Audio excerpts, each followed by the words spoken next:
Hi all, today I am going to make the Vindaloo from my book, The Curry Guy One Pot. This is a curry house style Vindaloo. You're going to be able to make it in about 30 minutes, really easy. I'll show you how it's done. So we're going to make this from scratch without the need for a base sauce, which is essential in most curry house style cooking. To do that, I'm going to start making a base masala here. Add about 2 tablespoons of oil there. And then we're just going to pour in a couple of onions, just finely chopped onions. We'll stir that around the pan. I'm going to get a little bit of salt here, just to kind of help some of the juices come out of those onions, help them cook faster as well. Oh, lost my spoon. There we are. So then we're just going to go ahead and fry these off for about 7 minutes. I want to give them a nice golden color, and we'll come back when that's done. So while those onions are frying, let me tell you a little bit about what we have over here. I've got all my ingredients laid out. I recommend you doing the same. There are certain things you could do ahead of time if you want to. It's all supposed to be done in one pot, like the book says.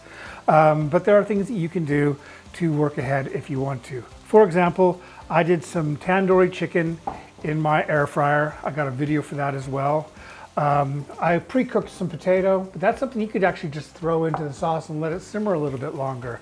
So these are all things that are just building blocks that you can put together as you feel, when it's convenient to do. To that, I've got some chilies, and this is a hot one.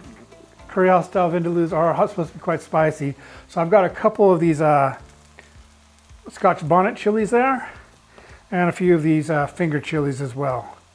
I'll be adding those to it soon. We got some whole spices, some star anise, some cardamom pods, bay leaf, and then quite a lot of spices there. And that includes the Madras. You use a Madras curry powder or a mixed powder. We got some black pepper, some turmeric, some coriander, cumin, and of course a couple tablespoons there of Kashmiri chili powder. Also this tomato. So let's go ahead and see what's happening over here in the pan. And these onions are looking quite nice now. They're starting to turn a little bit golden and crisp as well. So I am going to go ahead and add some garlic and ginger paste. We're just going to put that right in there like that. And all we're doing with the garlic and ginger paste is we're just going to cook out the rawness of it. There we are.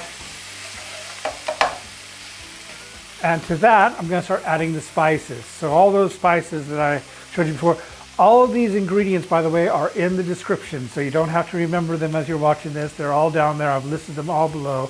So I'm going to go ahead and just add all those spices to this, which is going to make it quite dry. You'll see in a second. We're just going to toast those spices in there with the onions, and then in goes this tomato puree. You can use chopped tomatoes, you can use passata, whatever is convenient for you, as long as you get some tomato in there. That's looking quite nice now. And we're going to add just about 125 milliliters, half a cup of chicken stock. You could add water as well, but the chicken stock will give it a little bit more flavor. So if you look at it in the pan, that is pretty much this masala done. And you could actually continue cooking it just like this and not do this next step. But what I'm going to do is I'm going to take it off the heat now, and I'm going to put it in my blender, and that's going to give it a really smooth texture like you find at curry houses, because they usually use a base sauce which is smooth. And so I'm going to go ahead and put that in this blender now. Only do this if you feel like it, because it's not going to taste any different. But if you like that smooth texture you find at curry house curries, a little blending will do the job. There we are. Get that. Okay, so to that, I'm just going to go ahead and blend it until smooth.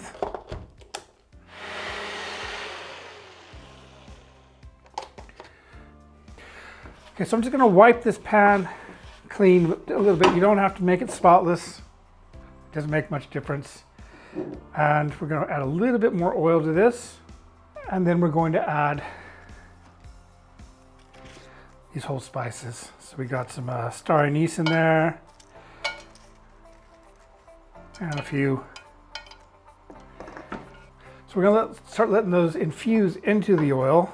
And then as they do, we're gonna add these chilies. As you can see, I've used quite a lot of chilies because I like my vindaloos a bit spicy. You're in control of that. You can do whatever you like. So if you're worried about the spiciness, if you want to make a vindaloo, something that tastes like a vindaloo that's not really spicy, just use milder chilies. And use paprika instead of Kashmiri. You can still have a vindaloo. It doesn't have to be spicy, even though they're known for being spicy. They don't have to be when you're in control. So we've got those going in there. And then I'm going to add, oh, where is it? There you go. I'm going to go ahead and add this blended sauce.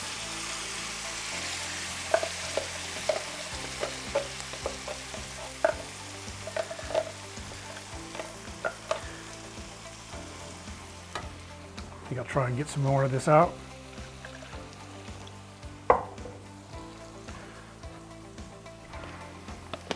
You don't want to waste any of it. It's too good.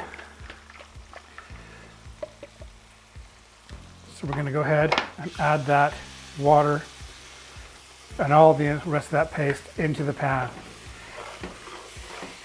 And as you can see, the oil is beginning to separate. So we're going to go ahead and add this chicken now to it. There we are. One thing that's good about when you're cooking for yourself is you get as much chicken as you like. That's a little bit more than I have in my book, but I'm feeling hungry today. There we are. So we're just going to stir that all in there. And as I said previously, you can just add raw chicken. You could add other meat too. You could add lamb or goat or beef or whatever you want to put in there. And if you do it tandoori style, it'll be quicker because it just has to heat through. If you're using beef or lamb or something like that, you can just add it to the pan just like I've just done there. And maybe add a little bit more water just to let it become tender. There aren't any real rules here. The sauce is what really does it. And this sauce is a spectacular vindaloo sauce. Whatever else you want to do to it, putting other things, other ingredients in it, you can do that. So that is looking good. And I'm going to add these potatoes. These are some pre-cooked potatoes, but you could add them raw if you wanted to. Just going to add that to that. Potatoes are optional. A lot of people don't add the potato. I think they're quite nice in it. So there we are. That's looking really good. All right, so I'm just going to add a little bit more water to this just to kind of cover the chicken and help it come to a simmer.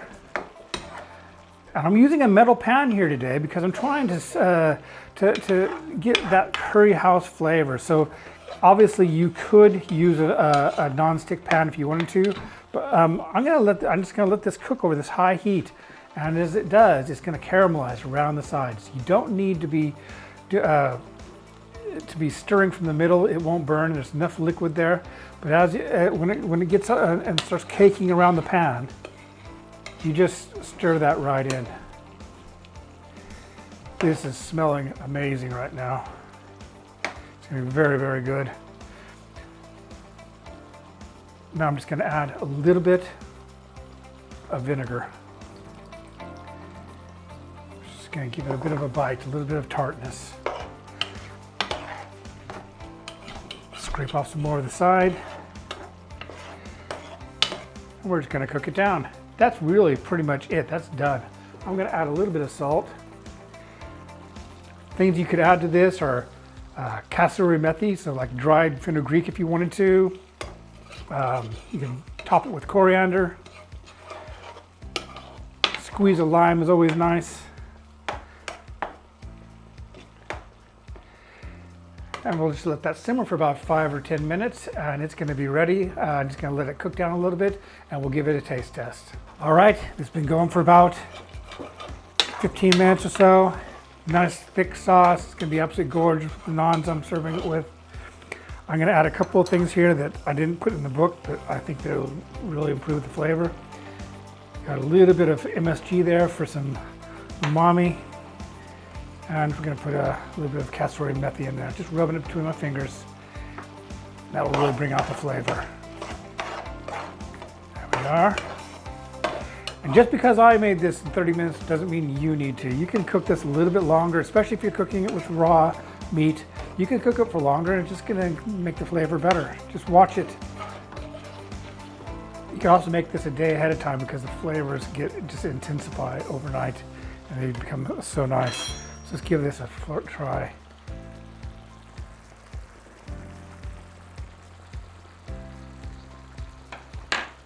That is probably one of the best vindaloos I've had in a long time. I promise. You are going to love this recipe. So I hope you get a chance to try it. Hope you've enjoyed this video. And I'm doing about 2 videos a week now, so please be sure to subscribe and hit that notification button, and we'll see you next time. Once you've made this curry house inspired chicken vindaloo from scratch, you'll realize how satisfying it is to recreate that classic curry house experience at home. What I love about this curry is how fresh and authentic it tastes, yet it's surprisingly easy to make. There's no shortcut paste, no jarred sauces, just onions, garlic, ginger, spices, and a bit of vinegar working together to recreate the iconic curry house tang and heat. Give this a try soon.